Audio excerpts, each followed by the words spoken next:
I'd like to call the meeting to order. I'm Tim Cavanaugh, Chairman of the Metropolitan Utilities District Board of Directors, and I'd like to welcome you all to the committee meetings this afternoon, March 5th, 2025. Please bear with my voice, it's going fast.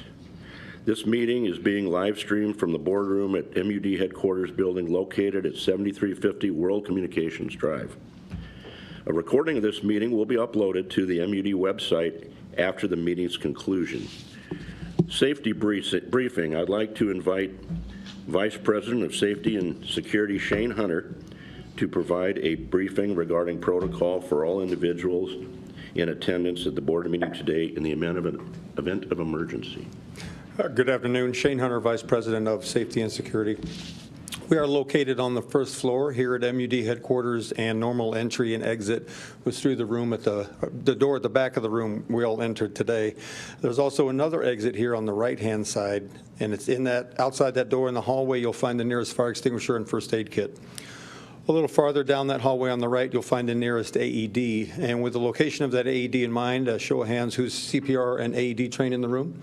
Thank you very much. Should there be a medical emergency in this space today, 911 will be called by the security desk, will then escort medical personnel into this room. If we need to leave this space for any reason today, we can use either door. If we're going to exit the building, we need to go through this door on the right, take two lefts, and end up in the parking garage for accountability. As a reminder to everyone, at the end of this month, it is Severe Weather Awareness Week, so we're going to start adding that to the briefing that the severe weather shelter is also in this hallway through that same door on the right, and that concludes the briefing. Shane, isn't there a week where they're going to test the sirens every day also? Yeah, they will test every Wednesday, the first Wednesday of the month. That should have been today, but Douglas County Emergency Management did cancel that test for today because of the weather. Oh, okay. Thank you. Sarah, how about roll call? McGowan. Here, excuse me, here remotely. Howard. I'm here remotely too. Kavanaugh. Here. Begley. Here remotely. Cook. Here. Friend. Here. Sidzik. Here. I would like to advise all those in attendance that a copy of the Open Meetings Act is available on the wall in the back of the boardroom. Construction and Operations Senior Vice President and COO Kendall Miner will review the proposed capital expenditures behind tab 5. Kendall. Good afternoon. Always catch me off guard a little bit. This board meeting will have 6 items for buildings, plants, and equipment, 6 items for system improvements. I'm going to highlight 2 items for building, plants, and equipment. The first item being the Northwest Pump Station Reservoir and Land Acquisition in the amount of $2.45 million. This has been identified as a need for Zone 3 pump station and reservoir for Northwest Omaha to support the growth and reliability of the system. The board previously authorized the district management to enter into a purchase agreement of approximately 20 acres northeast, 195th Street and State Street.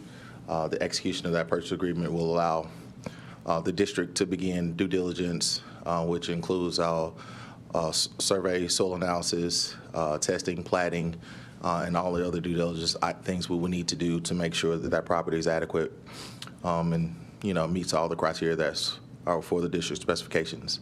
An RFP was issued for these services, for due diligence services. 4 firms responded. Olson was evaluated to be the top firm, and the approval of this CNA will authorize the president to enter into an agreement with Olson for those due diligence services. The next item, item number 5, is the 133rd Pump Station Land Acquisition and Development in the amount of $1 million.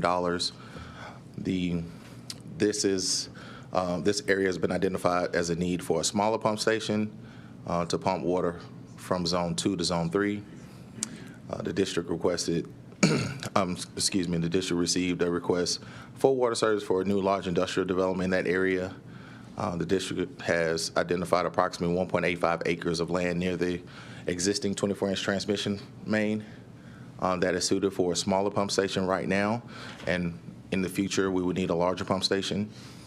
And the CNA will authorize the president to enter into a consult agreement with HGM for these due diligence services, which also include the survey, planning, site investigations, conceptual designs, so on and so forth. The last item I would like to highlight in system improvements is item number 4, relocation of gas and water mains in the amount of approximately $566,000. This is to eliminate conflicts with proposed grading, paving, and storm sewers in Douglas County. This project is anticipated to begin in the spring of 2025 and will be constructed by district crews. Water mains, the water main relocations associated with this project are reimbursable as the mains were installed in a permanent easement, so approximately $466,000 of the $566 is reimbursable. And the gas main relocations are not reimbursable as the mains are in the public right-of-way. So with that, I will conclude mine and open for questions. Kendall, Dave Friend here. Remind me again, what is the company HGM? Who is that? What does it stand for? I don't know what HGM's acronyms they actually stand for, Director Friend. I'm sorry. I'm going to have Jeff. I'm going to have Jeff come up and. Yeah, Jeff, you can handle that. But HGM is very well known to us, and I'm sure Jeff, you'll include that. Yeah, the acronym is simply the initials of one of the early founders, H. Gene McEwen. And to remind the board, HGM is one of our partners when we started subbing out some of our engineering design services. They're a critical partner in that regard, right, Jeff, or Masa? Yes. They've been working with us for quite some time. So does that answer your questions, Director Friend? Yeah, I thought I'd heard the name before. I just couldn't remember what it stood for, so thank you. Yep. Okay. All right. Director McGowan, you're not. Microphone.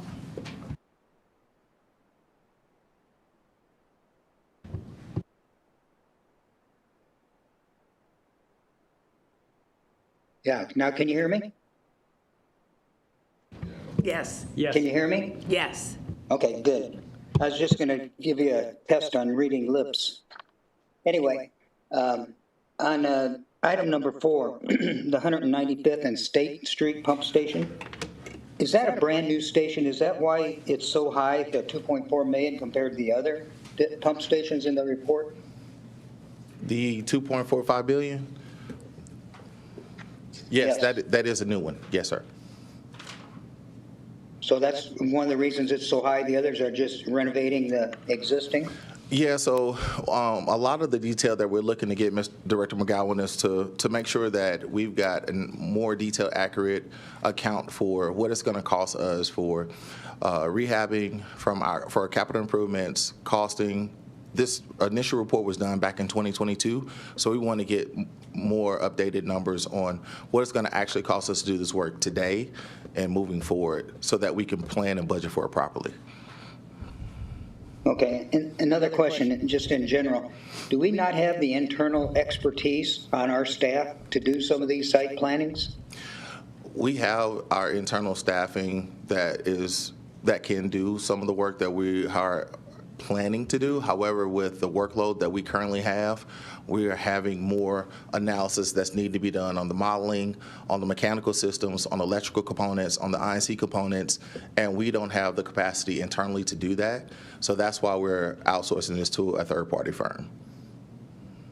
Okay, and then one last thing, just in the general process, all these companies that bid on the different stations, some are the same, some are different, but some are picked and then some are not picked. One, like HDR was selected for 132nd, but it's not selected for the Northwest. I mean, Yeah. what's the criteria? How do you decide that? How can a company be successful for one but not the other? Great question.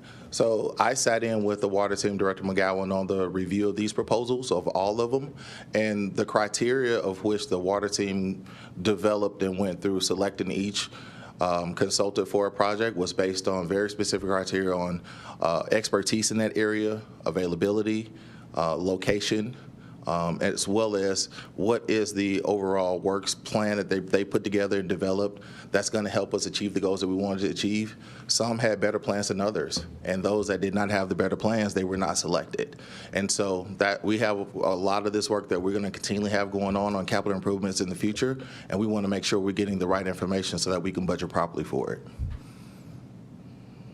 Okay, it's not the fact that they're a bad provider or anything, but it's just they don't meet the specific criteria for that particular project? Correct. Okay, thank you. Yes, no problem. All right, thank you. Thank you, Kendall. If you don't mind, Director Kavanaugh, I just want to comment on that discussion and call to the board's attention that now you've supported a master plan and a hydraulic model and those tools that take this work into more exact science. What we hope to avoid is surprises on where we're going next. And Director McGowan, you know very well that we had some pressure problems in, I'm not going to try to say which zone it was, but we had pressure problems in near 132nd and Pacific for quite a while. And of course, the West Dodge pump station, I'll let staff correct me if I'm wrong, I'm trying to make a generic point here, took care of that. Now you can look at the master plan, or anyone can, and future generations of management here to see where we decided scientifically with scientific evidence where we're going next. And when I say next, it could be in a couple years and it could be in 50 years. So these things should not be a surprise, and future managers of the utility can change them. But the good news is now that you're seeing that we are trying to take care of what we know are or will be pressure problems out in that area with a smaller package station that will become a larger pump station in the future. So I want to first thank you for your support on these things because they're expensive. But in order to provide a reliable water system, this long-term planning that you're seeing here is critical to that, just like it's critical to rehab and rehabilitate all of our water mains. So you're really seeing a long-term planning item that's a big win. We can't do it without your support because these tools are expensive. Thank you for that explanation, Mark. One other question for Kendall was, since these are part of the master plan, water plan, I assume then that all these projects are in the budget for 2025, the capital budget? Yes, these are in the 2025 capital budget. Okay, thank you. Yep. All right, Director of Plant Engineering Trevor Tonagis will review the acceptance of contracts and payment of final estimates behind tab 6. Good afternoon, Trevor Tonagis, Director of Plant Engineering. For the acceptance of contracts and final payments this month, we have two contracts that we'd like to get final approval for. The first was to complete some demolition at the Turner Pump Station. There was a chlorine building that was removed there. Small change order on this one, just under $5,000, and that was for unforeseen conditions. There was a drain line that was discovered during the demolition that we needed to keep active, and then we also made some modifications to a retaining wall and some fencing for security reasons out there. That project was successful and is completed, and it was done by Hymus Corp. The second one on the list is for some electrical repairs at the Menalusa High Service Pump Station out at the Florence Treatment Facility. This work was completed and needed to be done to restore the electrical power to those pumps following the main break in the summer of 2023 that occurred. This one also had a single change order, just under $15,000 or 1.3% of the contract value. This was to modify some of the platforms for the equipment and replace some stairs that were past their useful life. And then there's also a change in the foundation system that actually resulted in a net deduct or credit to the district, going from deep foundations to a spread style footing. This work was substantially completed, just a few days short of the 1-year anniversary of that main break, and was successfully completed by D.R. Anderson. Are there any questions? Thank you. Okay, thank you. I also have the next item. This is for water infrastructure replacement program, the contract partnership. This is a recommendation for 2025. So many of the district's critical water mains require replacement, rehabilitation, and/or assessment, and this helps us with our reliability within the water distribution system and also reduces those main breaks. The district plans to continue this water infrastructure replacement program in 2025. It's in the budget with a replacement goal of 17 miles. In December of 2022, the board authorized 3-year contract partnerships. Those were with Roll-Off Construction, M.U.D Collins, Contracting Company, Hymus Corp., and all of those will expire at the end of this year. So we still have partnership agreements in place with them. Murphy Pipeline at that time was granted a 1-year agreement on that 2022 and then had subsequent 1-year renewals in 2023 and 2024. One of those 4 partners last year we removed from the approved contractor list. We had some performance issues that resulted in us discontinuing that partnership with them. So we won't be entering into an agreement with them for this year. For 2025, management's recommending that the district enter into IR partnerships with 3 companies, Murphy Pipeline, again for another 1-year extension through this year, also General Excavating and Valley Corp. This would bring our contracted partner pool up to 5 and will help us with meeting the needs for our replacement goals this year. Management will continue to monitor and the performance and then also the costs related to water construction through this year, and then we'll come back later this year likely with another 3-year recommendation based on the performance of the 1-year contracts for these new contract partners this year. Also want to point out that in addition to the partnership work, 2 projects related to the water infrastructure replacement were successfully bid, competitively bid, and completed last year. These were K2 and Valley Construction completed those contracts, and then another 2 have already been bid this year, and those are on the bid letter that'll be forthcoming here. That will be K2 and Hymus that were the apparent low on those. So this is important because these competitively bid projects help us kind of test the market and see where that pricing's at, and also expand our potential contractor pool while maintaining that competitive pricing. The corresponding CNAs for all of this work were submitted as part of the annual CNA blanket requests at the January board meeting, and we thank you for your support in the water infrastructure replacement program, and I'll open up any questions you might have on these partnerships. Trevor, just one quick question. Remind me of the 17-mile replacement goal for 2025. What's the goal for the district and what's the goal for third parties? That's a great question. This year we have 7 miles that are booked for our crews, and then the remaining 10 miles will be via contract partners. Okay, thank you. And when you send out your report, it's very helpful that you identify the ones that are done by third parties. Okay, great. Thank you. Yes. Any other questions? Thank you. Thank you very much. Vice President of Procurement and Enterprise Services, John Zellers, will now review the bids on materials and contracts behind tab 8. All right, good afternoon. John Zellers, Vice President, Procurement and Enterprise Services. Bids on materials and contracts may be found under tab 8. There are a few items I plan to discuss this morning, and the first may be found on page 2. The first 2 items under the Information Technology heading are for the upgrade of network and SCADA equipment at Platte West. The network upgrade ensures the equipment is up to date, reliable, secure, and provides a seamless integration and uniformity across all district locations. The SCADA equipment upgrade will ensure continued operation while improving data throughput, system security, and overall performance. This upgrade complies with our 5-year refresh protocol. The board may recall awarding a 3-year contract for Cisco SmartNet in January of 2024, in which Sirius was awarded the contract through an open bidding process. Under this contract, Sirius is our preferred partner and receives the best pricing from Cisco for this equipment, and their bids are recommended for approval. The next item is a recommendation to renew the contract with GuidePoint Security for managed security services.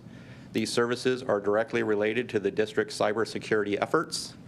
In 2019, we issued an RFP for these services in which GuidePoint was awarded a 3-year contract for $448,000 with an additional $25,000 for implementation for a total of $473,000.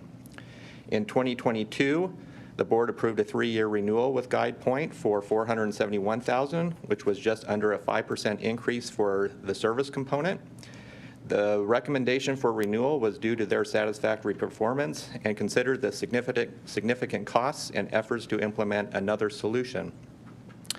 Today, GuidePoint has agreed to continue providing services with a 2.5% price increase at a total cost of $483,000 for another 3-year term. For reference, when we received proposals in 2019, the next acceptable proposal was priced at $549,000. We are recommending renewal of the contract with GuidePoint as they continue to be a good partner in our cybersecurity efforts, and we believe there would be a higher cost and significant effort to implement another solution at this time. The next item may be found at the top of page 3. We accepted bids for the replacement of roofs for 3 buildings at Platte South. We are recommending the rejection of the low bid as it was incomplete and didn't include plumbing work associated with roof drains, and the removal and replacement of electrical equipment that is required to replace the roofs. 10 Men Roofing provided the second lowest bid and has performed successful work for the district in the past, and their bid is recommended for approval. The last 2 items may be found on page 4. We are recommending the extension of contracts for hydrant painting and the supply of gas odorant. Both vendors have agreed to hold pricing and terms. That's all I plan to discuss, but happy to answer any questions. I don't know if you have the answer. Maybe someone here does. How many hydrants do we have? I know it's a lot more than that. And how often are they painted and sandblasted? So I know that they're on a rotation. I believe it's a 7-year rotation. And as far as the 25,000 in the system, and we usually do around 3,000 per summer, give or take. So, okay, so every 7 years they're done? Yes. Okay. Yes. Thank you. In general. Hey, John, it's Jim Begley. Can you share with us briefly, with the announcement of tariffs this week on our North American trading partners, is there any way you can share with us what impact those would have on district operations, supply chain issues, increase in material costs? In discussions with your fellow procurement officers, is there any way to know what that impact will be, or anticipating what that impact would be? Yes, I'd actually be happy to give an update and is prepared for this. So the purchasing team has been closely monitoring the various tariffs that have been implemented over the past couple months. We don't believe there will be significant impact in the availability of material, but we do expect price increases. We have been in close contact with our key vendors that supply material directly related to the gas and water systems. Most indicate that it is too early to know the impacts to pricing, while others have indicated they don't expect much impact, and others have indicated they have a good supply of product that may buffer any short-term price increases. In 2018, we had a similar situation where there were tariffs imposed on steel at 25% and on aluminum at 10%. At that time, Canada and Mexico were exempt. We did see increased costs. However, our annual contract helped shield us from sweeping cost increases across the board. During this time, we did not experience major impact on the availability of material. Thus far this year, we have received notifications of price increases, but that is normal for this time of year and may or may not be related to tariffs, but maybe other factors such as labor and transportation. We have only received a few notifications on price increases identified specifically as being due to tariffs on materials that are primarily composed of metal. As an example, we recently received notifications of a 5 to 10% increase on specific steel fittings and a 2% increase on certain gas meters that we purchase. We continue to have annual contracts for these type of materials, which you see every month, which can help shield immediate cost increases. As in 2018, we are not hearing any concerns from our vendors on availability of material. However, over the last year, we have expanded our vendor base due to the Build America, Buy America requirements associated with the PHMSA gas replacement projects and the state-funded lead water service replacement projects. As a result, we have a good source of domestic suppliers for American-made products and materials. As it is today, I see the challenge as more of a pricing issue and not necessarily a material availability issue that would impact our operations. John, thanks for that update, and I look forward to you keeping us abreast of any changes. I will. All right, thank you. Thanks, John. Vice President. John? I'm sorry. John? Yes. Are you still there? I'm Can still you hear me? Yes, I can. Okay. On the bottom of page 3, the cross-bore inspection, I'm surprised that Plumrite was so low compared to Backlund and Q3 contracting. That's one question. Why is it so low? The other one is, don't we have a partnership or an informal partnership with Backlund because they use CNG and they're kind of a preferred provider? So this particular item for inspecting cross bores, that is after we have installed gas mains, has been bid annually. And you are correct that Backlund has been successful in securing that contract for many years. Actually, originally, Roto-Rooter had it from 2013 to 2021. And then Backlund secured it in 2022 and has done it since then. Backlund also conducted the legacy cross-bore inspections, which started in 2013. So the board may recall that when cross-bores became a concern, that we went back and looked at all of the areas where we had bored gas mains to ensure that we did not get into any of the sewer laterals of our customers. And that went into 2019. So they did hold that contract for those 6 years or so. As far as Plumrite, this is the first time that they have bid on this particular contract. And as is with a competitive bidding process, they provided the lower bid. Director McGowan, Mark Doyle, President, I want to comment on this a little bit. This actually came before management last month, and I held it over to ask the team to look closer because it's a glaring difference. And what we talked about internally is that we're talking about crossbores here. And I'm going to remind the board, and for those that aren't aware, a crossbore inspection is a process by which you go and inspect sewer laterals, which are the sewer connection from the street to the house, which are not marked. And because of the advent of directional boring of gas lines in this country, many sewer laterals have been nicked or broke, and you don't know it. And when a gas main breaks and gets into a sewer line, it's it's dangerous. So I scrutinized this pretty hard, and staff will tell you, I've been assured that we're bringing on a new partner, we're going to watch them like a hawk, and we're not going to allow things that the public is concerned about and other contractors, like you're getting into M.U.D customer homes and you're upselling a customer on your service. Because the low bid here, I'm going to be really clear on this, because I feel the same way you do, Director McGowan, skeptical. This is a company that advertises a $65 sewer cleaning that we're bringing on to get into hundreds of our homes. It doesn't matter who it is. They're new. We haven't worked with them on this process, so we're going to watch it like a hawk, and we have an out. And if it doesn't work out, I guess if it works out, we're going to save some money. But if it doesn't, We're going to know it, and we're not going to be afraid to change directions. I have no choice but to recommend the lowest bid on this one, but I'm skeptical. Fair? I'm really serious about this topic. This is one of the most important things we do, and we do a lot of important things. Anything to add, You're right. Trevor or John? Mark, thank you for that, because that's the word I should have used, is skeptical, because I've never heard of Plumright, and I've heard of Backlund, and they've been doing some good jobs for us. And to see such a wide discrepancy kind of made me scratch my head.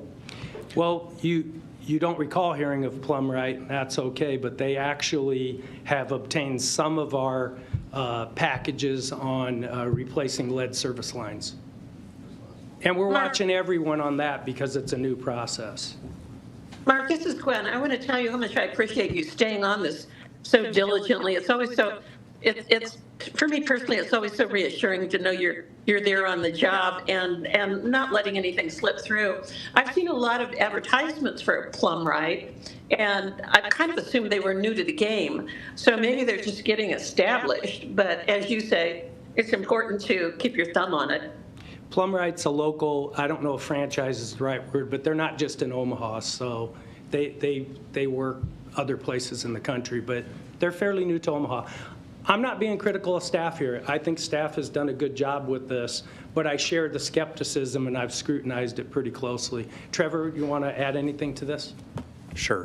Trevor Tonage, Director of Planned Engineering. Yeah, Mr. Doyle, I appreciate the extra month to do the extra due diligence because this did stick out to us. And we did engage Plumright and made sure, hey, are you confident in your bid? Are you willing to stand by the bid? And it's a similar price to the advertisements that you hear on the TV, so they think they can do it for that price. We do have staff assigned to this program that will monitor this and keep an eye on it. Plumright has done successfully the lead service lines, and they've done a good job for us. So we don't have any reason to believe that they won't, but we're going to keep an eye out and make sure that they do. And if they don't, then we'll have to go back to. Can you mention some of the contractual specifications that we discussed? Yeah, related to getting into customers' homes, we have a pretty firm contract. Things related to them not using any customer or clients' data in any way. They're explicitly prohibited from trying to upsell or sell other services to customers. They are only allowed to share the findings if asked by the customer, if the customer would like them to perform any other services or do a cleaning or something like that. And any misuse of this, or if we find out that they're doing that, are grounds for termination within the contract. So we feel like we're pretty well protected, and as Mr. Doyle said, we're gonna watch it closely and make sure that that they're doing a good job and doing right by our customers. And as far as finding out, we're launching into more customer surveys, and this is one of the topics that I'm not going to say we're going to do it to everyone, but we have the ability now to generate surveys to say, how did that go? Did you do anything besides? We have a way to check, and if that starts occurring, we worried about that with HomeServe. That was one of the main concerns of our customers and us, that you're buying your way into M.U.D's customers' homes. You're representing M.U.D, and that stuff cannot happen, and it'll be a deal breaker if it does. So thank you, Trevor. Thank you. Mark, we don't have any concern that down the line this company may say, you know, there are more costs than we anticipated, and they would come in an additional and ask for additional funding for the same contract. I guess there's always that concern, and that's a great point. We'll know if that happens, and we'll have discussions, and that's one of the things when we say we'll watch it closely. And then I guess if it can be done for that, okay, we'll save some money. But the process is important, and it's hard to step away from something that we're sure of and that we relied upon. That's exactly right. And when you have someone that's underbidding, then and I've seen it happen with privatization before, is that they'll come in later when they're doing the work and say, this is more than we anticipated, and the cost will be greater. So thank you. Yep, thank you. I have a question in general. Director McGowan used the term preferred provider. Is that a thing that we have that there's some sort of formalized process by which one becomes a preferred provider to the district, and if so, what is that? Before I ask someone else to answer, did Director McGowan use it in reference to the second low bidder in this case? He said it about Okay. Backland Plumbing. I would say, if I use the term prefer, it's all about confidence and reliability and making sure that, local people are in local customers' homes on our behalf. But that is a great question. I'll leave that to staff to, we have qualified contractors, we have qualification processes. I'm not sure we use the term preferred provider, though. That's correct. Maybe I misspoke a little bit. It's okay. I guess I didn't mean preferred provider that they get the preference over other providers.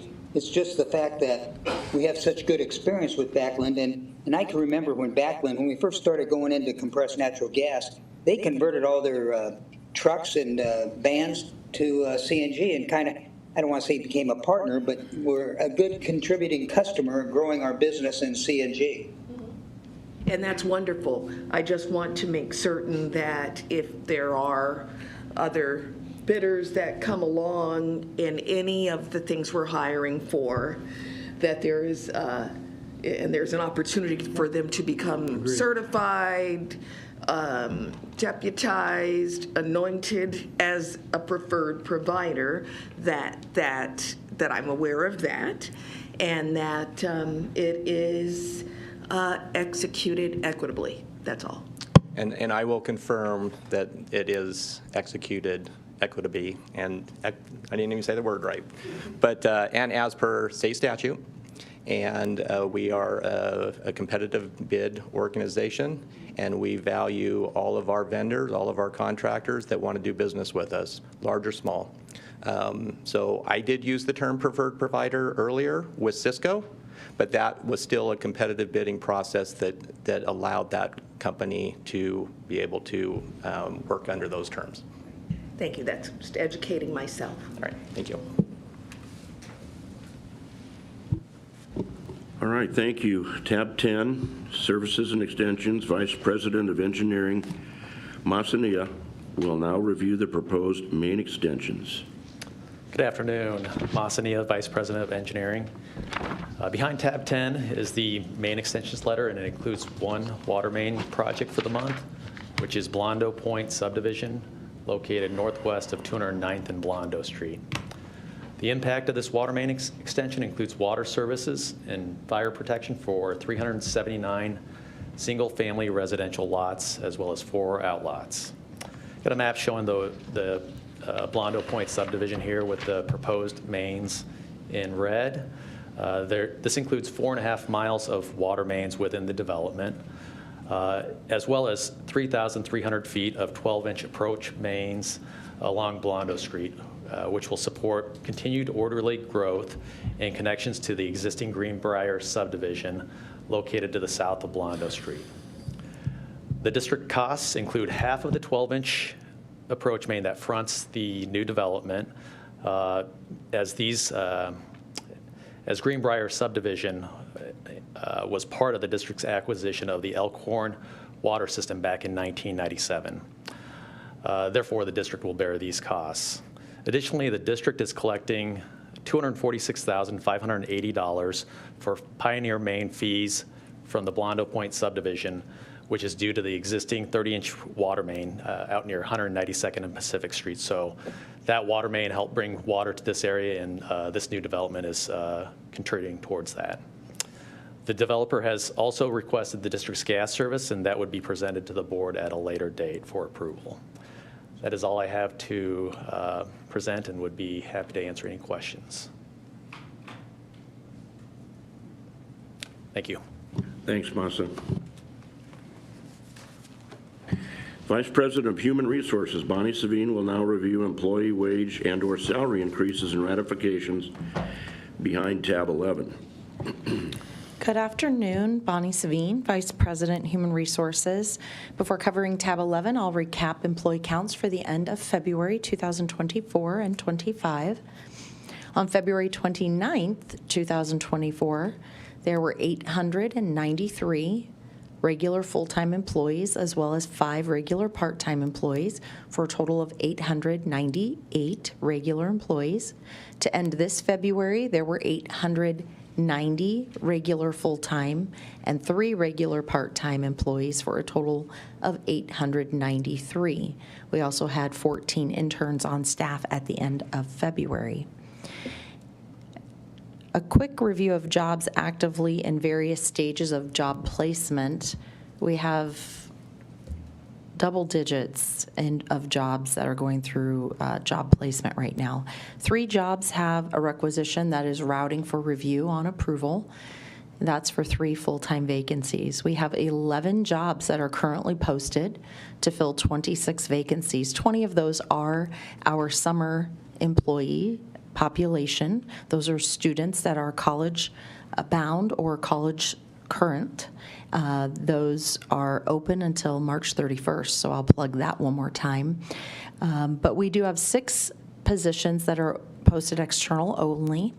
We have 2 that are internal only, and we have 3 that are posted both internally and externally. So several jobs going through the posting process at this time. 11 jobs are in application review or interview stages, and that is for an additional 21 full-time vacancies.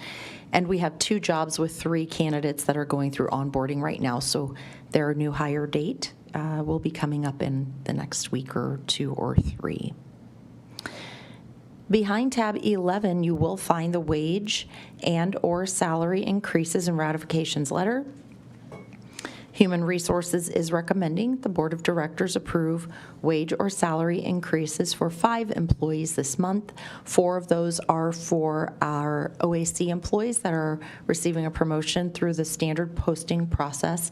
And then we also have 1 SPA employee who is being promoted as well. Are there any questions for this month? I have a question. Yes. Did Tiffany come talk to us last year about an internal training thingy?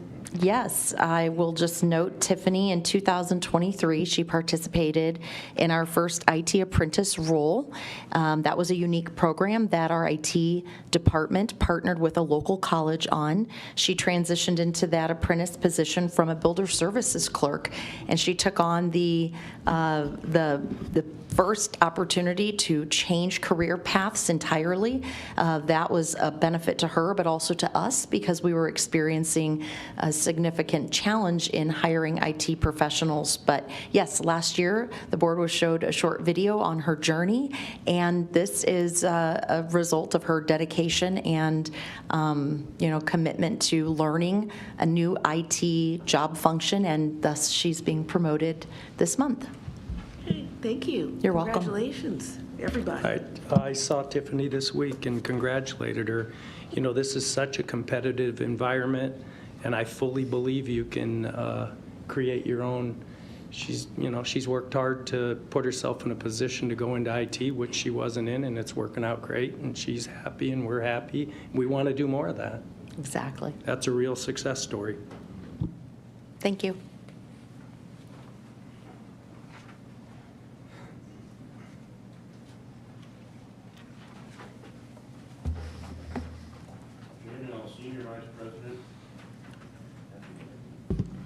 Senior Vice President, General Counsel Mark Mendenhall will now review the purchase agreement for the Blair High Road Pump Station behind tab 12.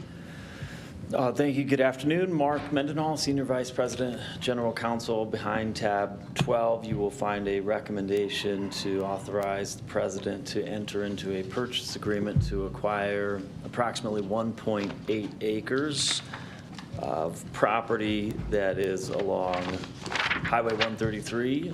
You've got an image showing in red the approximate location of the site. This is approximately 2 miles northwest of our current CC2 location. You remember last month I was in front of you all seeking authorization for the Northwest Reservoir, which Director McGowan had asked about. That site is 20 acres. That site will be a new large pump station and a reservoir. This is much smaller. This is a 1.8 acre site. This will house a 1 million gallon per day pump station, so a small building engine that will help push water both to the development where it's located. That piece of property there is part of a larger section to the east that is going to be an industrial development, but then also further development along Blair High Road, which we continue to see. We are in negotiation still. I do not have a purchase agreement attached, but I do list the proposed price per square foot along with the special assessments. Believe that is reasonable, but we are still in negotiations with the developer, the seller on that property, on this property. Mark, this requires no action from us today. No, I would ask that the board authorize the president to enter into that purchase agreement so that we can continue to move forward. If for some reason we do not have a mutually agreeable purchase agreement, I don't anticipate that happening, but if for some reason we would, then I would not put that agreement in front of Mr. Doyle to sign. So, okay, thank you. Thank you. Tab 13, and Government Relations Attorney Rick Kubat will now review the second legislative report for 2025. Good afternoon. We get to start with a little bit of good news. The State Forecasting Board met last Friday and upgraded the state's fiscal situation, where the state of Nebraska was looking at roughly a $432 million budget deficit, and it's been lowered to be projected at roughly $260 million. So that's certainly good news for the fiscal health of our state. In terms of legislation, I'm going to move around and jump around here a bit, but I will start with the first bill, which was brought on our behalf by Senator Brandt to create the Wellhead Protection Act. The League of Municipalities has taken an active role in this bill and is working with various parties that had some concern with the bill's language.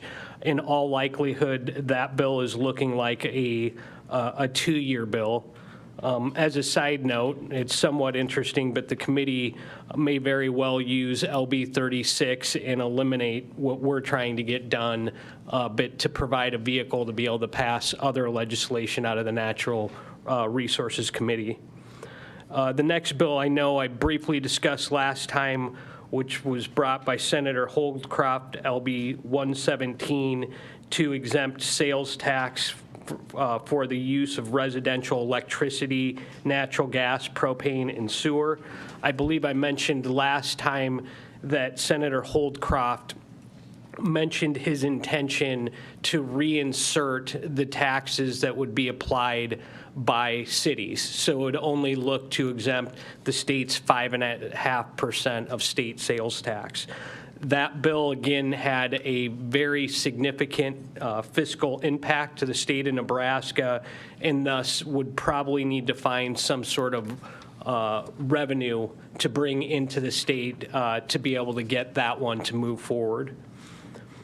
LB 147 was the fluoridation bill that we discussed last time. I just bring this to your attention because the committee hearing for that is set for a week from today on March 12th.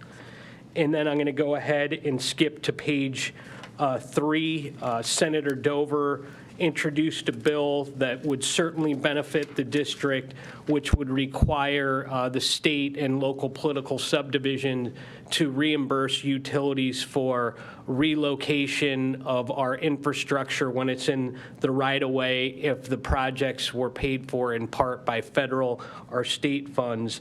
That bill, too, had a significant negative fiscal impact statement offered by the state, and because of that fiscal impact, it was opposed by the Nebraska Department of Transportation and cities. Thus, although we'd like to see that bill get passed, it certainly faces an uphill path because of the fiscal considerations. The next bill underneath that is LB 546 by Senator Roundtree. That was the bill that would allow utilities that operate in multiple jurisdictions, instead of having to go to each county to request an emergency declaration, one could go straight to the governor. A similar proposal was brought forward to the legislature last year, and it was opposed by NEMA, the Nebraska Emergency Management Association, and I believe the interested parties are working together to see if they can come to some sort of agreement and potentially make some changes to get that bill moving. That bill also recently got a hearing date for a week from today on March 12th. And then the last bill that I would like to mention is LB 580 on the very last page, being brought forward on the district's behalf by Senator Michaela Cavanaugh, which would look to reinsert any remaining funds in the established lead service line cash fund into the subsequent biennium budget. We recently found out that the Greater Omaha Chamber is going to be offering a letter of statement of support on our behalf, and for that we are appreciative. This board report, the board has already established your legislative positions at the previous meeting, and thus you don't need to do anything other than place the report on file if you desire to keep your currently established positions. Thank you, Rick. Good work.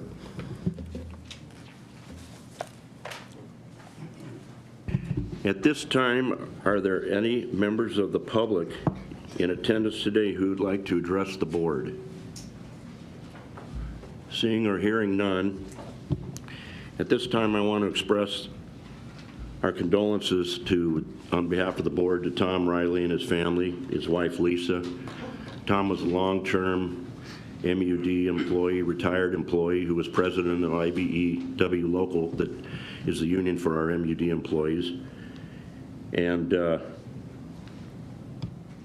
Lisa was also a long-term retired employee, so we'd like to pass those on to the family. Also, I spoke with Mark Doyle this week and indicated I was going to ask a question today. I wanted to give him a heads up. Customers are required to put up a deposit, and correct me if I'm wrong with any of this, if they're a new household or a new government new business until they can prove that they're a reliable customer, and we hold on to their deposit. And it occurred to me, do we have any criteria in place on how long we hold that deposit before we give it back to the customer, whether it be a business or a residence? Mark, do you have an answer? Yes, we appreciate the question, and I know as a director you get questions on the deposits now and then, and usually it's a favorable answer. So we're looking pretty deeply internally, and that may be one of the next things that we take a much deeper look at. But I would like to ask Senior Vice President Sue Lopseger to come up and address your questions and see how deep of a discussion you want, but we also will prepare for the board after, that we're doing now, a much bigger overview of the whole process, how it works, and maybe some recommendations of things we could do different. It sounds good, and perhaps even integrate a time period for an automatic review, whether or not we should hold on to that or not. Go ahead, Sue. That's one of the points we're talking about, but thank you. Sue? Thank you. Sue Lopseger, Senior Vice President and Chief Information Officer. The question is, how long do we hold on to them, and what are the criteria when they're released? So in some cases, an account deposit may stay on that account for the life of the account. For residential and commercial, after the payment history is shown to be good, then those deposits are available to be refunded to our customers. That typically happens at their request. There are so many different scenarios that do happen. So someone might have great payment history, but they suddenly have a high usage, high bill. They can call in. The clerks are empowered to take that deposit and apply it to their bill. So yes, it does depend on different scenarios, and it's typically upon their request. So if nobody makes a request, it's held on forever? unless these other scenarios come up and that they, that it's applied. If you move within our service territory, you have a good payment history, that deposit is applied to your last bill, you don't have a deposit on your next. Now, a lot of our customers are, we provide a lot of options for them so that we can waive a deposit, and they don't have one. They can bring in a letter of credit from another utility if they're from an out of service.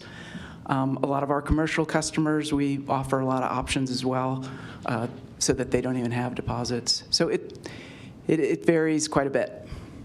When is it offered to them? At the time that they get the service? At the time they're signing up, yes, sir. So this could be 20 years later, and they still don't realize they have a deposit that we're holding on to? And do we invest that? The deposits are held in one of our accounts, yes. I need to phone a friend if you get too many detailed questions about that. We would invest that just like we do with any of our general fund money, and the interest that we do pay the customers on those deposits is nominal. So I'm glad you asked. It's one of those things that I think it works pretty well, but I think it deserves a deeper look. Along with Sue, Mark Myers is looking at it with us and for us, and we have some information on, for example, how Des Moines, we're going to look at other utilities. I think it's a very legit question, and I think we need to bring back some aging information, how that works, to the board, because this is the kind of thing that's 100% in your purview to a point. But, it's hard to say yes, it could sit there for the life of the account. But as Sue mentioned, there are times when it's critically important that these deposits are on file. You would know this.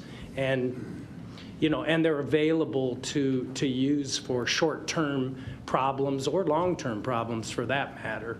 So it's not a one-size-fits-all, but I think it deserves a much deeper analysis. And it's already been enlightening for us. Not that we didn't know about this, but I think it's worth a look. And you and I have talked about these deposits on and off over the last couple years. Yeah, I've received questions from merchants about their deposit, and I go, well, I'll find out if it can be given back to you as long as your payment record is good. And they've all been good, the ones I've entertained. But it got me to thinking, well, do we just quietly hold on to those? And a lot of these people, they might change general managers or something, and they're not even aware that they have a deposit on file. Yes. How is the amount of the deposit determined? It's generally by the number of services. Residential is clearly by which services you're signing up for. I think on the commercial side, I'm not as conversant because those vary so much. Certainly, if you have a large commercial customer, it's different than if you're running a restaurant or something. Well, say just for a homeowner who's buying a house and moving in, and possibly their utilities have been through their rental arrangement, then they determine what the deposit would be. It's for residential, if you're water and gas, it's around $200. Okay, thank you. A couple of the businesses that I received inquiries about, one was a $1,000 deposit, another one was $436. So it depends on the size of the business, I guess, and the risk involved. Correct. The size of the business, probably the risk involved, or the experience, because over time, of course, when things go well, the risk goes down. But one thing that we're cognizant of, once you remove that deposit and something does go wrong, we're at risk for you don't get it back. So it's kind of like, when you get a job and that you wait extra for that first paycheck, and when you're done, you get another one when you're. Not a good analogy, but we want to be real careful with it, but we think it's a great question, and we want to provide you with some very specific information. Appreciate it. Yeah, thank you. Mark, did you have something you wanted to talk about? And we thought we weren't going to fill the gap between meetings, Well, huh? Mark's got some great news. Thanks for asking, Mr. Chairman. Mark Mendenhall, Senior Vice President, General Counsel. As you all know, I've been up here the last several months expressing the detail or sharing the details regarding the Heat the Streets event that occurred on Saturday morning. I would describe it as a great success. Certainly want to appreciate Jay Roberts, Jessica Heidebrecht, Stephanie Mueller, the entire M.U.D team that worked to put it on. I want to recognize all the vice presidents and their staff that sent out letters to sponsors, all of the M.U.D participants, their family members that came out. Friday was, 60-some degrees. Saturday was like 40 and windy and chilly, so it was a cold walk, all for a wonderful cause. We shattered previous records, totaled about $226,000 for the fund. We had, I believe, about 1,100 registrants, so just a great event. One of the highlights that I will mention to you all is the luncheon on Friday. I think Sue shared with us her thoughts, and I won't do them justice, but a couple years ago, we were utilizing a breakfast on the day of, and we had a short period of time, not a lot of time to provide information. It's now morphed into a luncheon, and just on Friday, the luncheon included presentations from both OPPD representatives and M.U.D representatives. The audience, we had representatives of sponsors. We had representatives of the organizations like the United Way or the Eastern Nebraska Office on Aging that are the recipients or help the customers that need these dollars. There was questions, answers. I know you all attend from year to year. I think it was just a great event on Friday, great event on Saturday. So again, thanks for everybody that put it on. It's not too late to donate. If I'm guilting you into it, then take that and go to the website. You can still put in a donation, as Jay quickly put up on the screen. But again, thank you, Mr. Chairman, for this opportunity, and we look forward to putting this on for the 19th year next year. So thank you. Thanks, Mark. Any further comments? Tim, this is Mike. I'm going to ask Mr. Doyle or Mark a request for next month's meeting. If we could have an agenda item where somebody gets up or you and give us an overview of people working in the office and people working at home. What are the statistics? Does it vary by department, or is there a company policy? I'd just like an overview of the work at home. We will do that. Thank you. We'll be ready for it. Okay, anybody else? We are now adjourned. We will reconvene at 2:15. Thank you.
Would like now to call the meeting to order. I'm Tim Kavanaugh, Chairman of the Metropolitan Utilities District Board of Directors, and I'd like to welcome you all to the regular monthly scheduled board meeting this afternoon, March 5th, 2025. This meeting is being live streamed from the boardroom at M.U.D headquarters, 7350 World Communications Drive, and a recording of this meeting will be uploaded to the M.U.D website after the meeting's conclusion. Sarah, roll call. McGowan. McGowan. Here. Howard. Here. Kavanaugh. Here. Begley. Here. Cook. Here. Friend. Here. Sidzik. Here.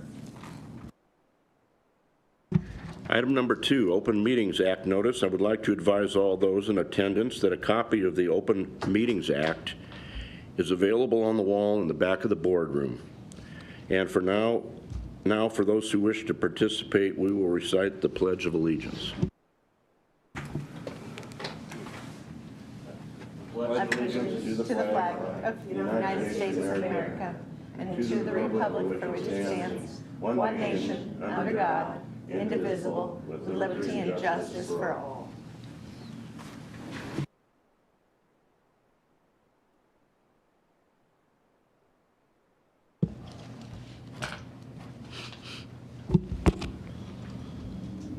Item 4, I will entertain a motion to approve the minutes for the committee meetings and regular board meeting for February 5th, 2025. Is there a motion? I so move. Second. Any discussion? Roll call. McGowan. McGowan. Yes. Howard. Yes. Kavanaugh. Yes. Begley. Yes. Cook. Yes. Friend.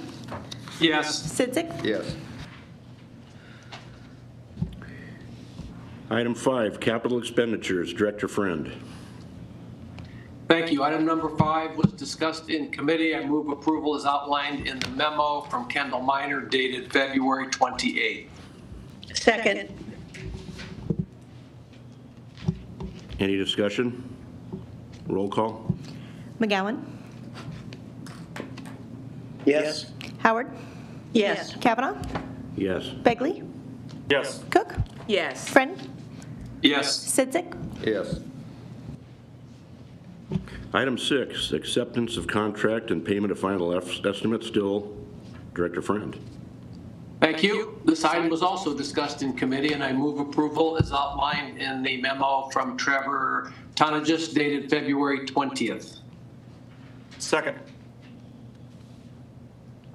Were you clear on the second?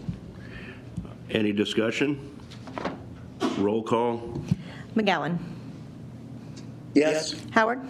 Yes. Kavanaugh. Yes. Begley. Yes. Cook. Yes. Friend. Yes. Sidzik. Yes. Item 7, Director Friend again.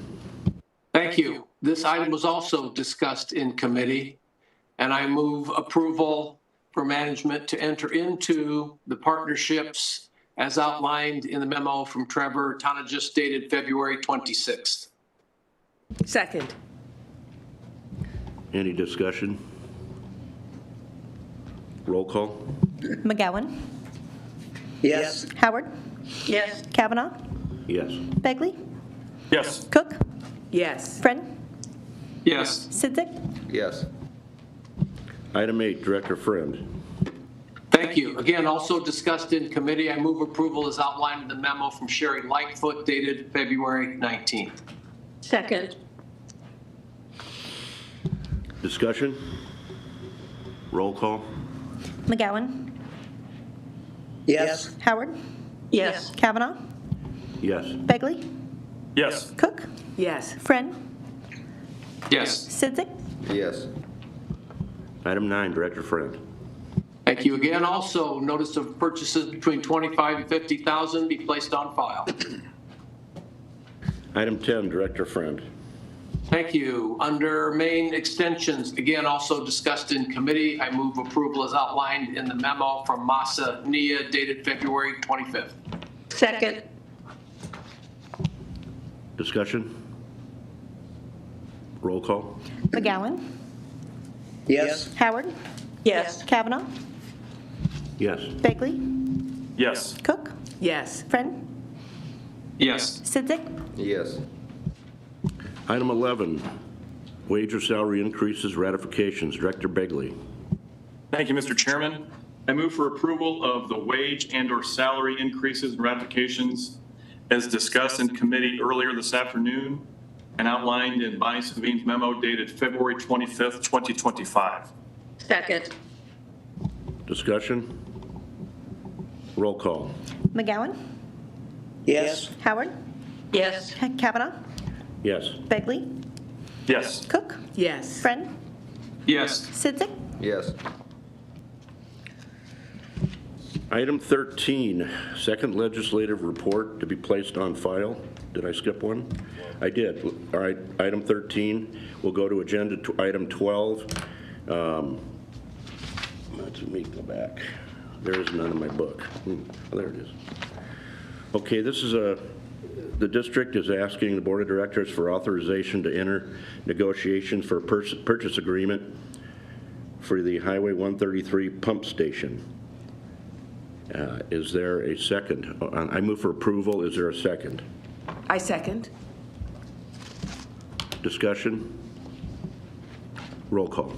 McGowan? Yes. Howard? Yes. Kavanaugh? Yes. Begley? Yes. Cook? Yes. Friend? Yes. Sidzik? Yes.